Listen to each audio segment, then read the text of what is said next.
હે મારે કૃષ્ણ જોયા ના ગણા કોડ હરિ વર હાલો ને મારે કૃષ્ણ જોયા ના કોડ હરિ વર હાલો ને જશોદા મુજતા તુજી અને સસરો છે નંદલાલ જય હો કંત મારા કાનજી એ મારું તાતરિયું ગોકુળ ગામ હરિવર હાલો ને મારું સાસરિયું ગોકુળ ગામ હરિવર હાલો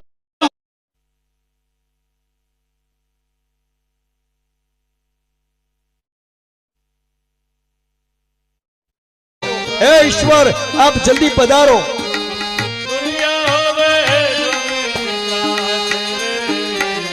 જન્મ ધરો ઘનશ્યામ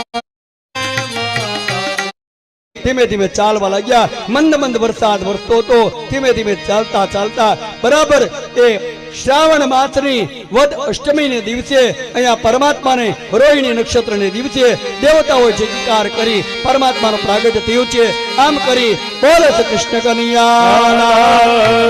ધીમે ધીમે જઈ રહ્યા છે જતા જતા ખ્યાલ ગયો અને બરાબર યમુનાથી બે કાંઠામાં અહીંયા ખ્યાલ ગયો વસુદેવ નંદ ગરયા નંદ ભયો જય કનૈયા લાલ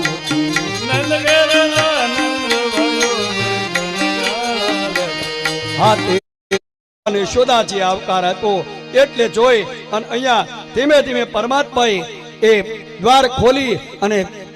એ મથુરા નગરીની બહાર નીકળી ધીમે ધીમે ચાલવા વસુદેવ ટોપલા માલે છે રે દેવકી દી તારા માગણા રે હે માં તમને આ દર્શન દઈને જાઓ કે હું કોઈ મારી બીક નહીં રાખશો આજ હું પરમાત્મા 14 બ્રહ્માંડનો નાથ આ નિર્ણય આપી પરમાત્માએ આજ માયાનો પડદો ઉડાડી નિર્ણય કરી અને કહ્યું છે અહીંયા એ નંદ બાબાના આંગણામાં એ નિર્ણય કરીને હું જાઉં છું આમ કરી પરમાત્માએ માયાનો પડદો ઉડાડી અને આ ચતુર્ભુજ રૂપે બાળક રૂપે રહ્યા દેવકીજી બારંબાર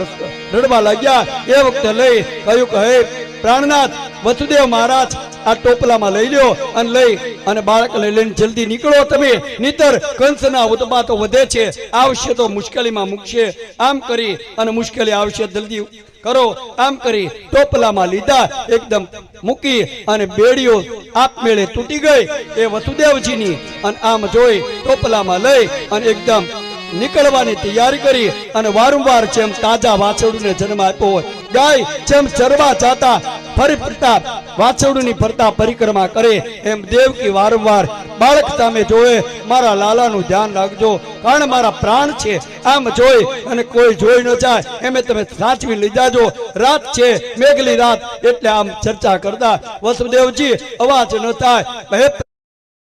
એ દ્વાર ખોલી અને એ મથુરા નગરીની બહાર નીકળે જઈ રહ્યા છે જઈ દ્વારમાં જઈ અને ગોકુળમાં જઈ ખડકીને અડ્યા દ્વાર ખુલી ગયા બાજુમાં એ યશોદાજીની બાજુમાં માયા હતા યશોદાજીના ચરણમાં વંદના કરી એટલે જાગૃત જાગી ગયા નંદ બાબા જાગ્યા ખબર પડી ગઈ મારા આ શું છે કેમ વસુદેવજી અત્યારે કહ્યું કે કંસના ઉત્પાતો છે આ બાળકને લઈને આવ્યો છું મારા એ લાલાને આપ બચાવો આ પ્રાણ બચાવવા માટે આજ મૂકવા આપને ત્યાં આવ્યો છું આમ કહી હવે હું શું જવાબ આપીશ આ ચિંતા હતી અહીંયા યશોદાજી નંદ બાબાએ કહ્યું ચિંતા નહીં કરો આયર કુળવની ઉપર જો અમીર ન હોત અયાત તો દેવકી તારો દીકરો એ કંસના હાથે કપાત એ નિર્ણય કરી અને દીકરાને લઈ અને પોતે કહ્યું તમારા લાલાની ચિંતા નહીં કરશો હું એને રાખીશ અને આ દીકરી કંસને આપી દેજો કારણ દીકરીનો ભોગ આપવા માટે આજ યશોદાજી અને નંદ બાબાએ લઈ દીકરી આપી દીધા વસુદેવ વારંવાર રડવા લાગ્યા મારા સ્વાર્થને માટે આ દીકરીનો અને યમુના પાર કરી અને એ નંદ બાબા યશોદાજીને ત્યાં લાલાનો જન્મ થયો એ સચિવો નિંદ્રાને અને યમુના પાર કરી અને ધીમે ધીમે કારાગૃહ બંધ થઈ ગયો અને આમ જોતા ધીમે ધીમે અંદર જઈ પેડીઓ પાછી મુકાઈ ગઈ આ જોઈ દરેક એ એ સચિવો નિંદ્રાને આધીન આ જોઈ અને આ ગોકુળમાં સવાર પડ્યું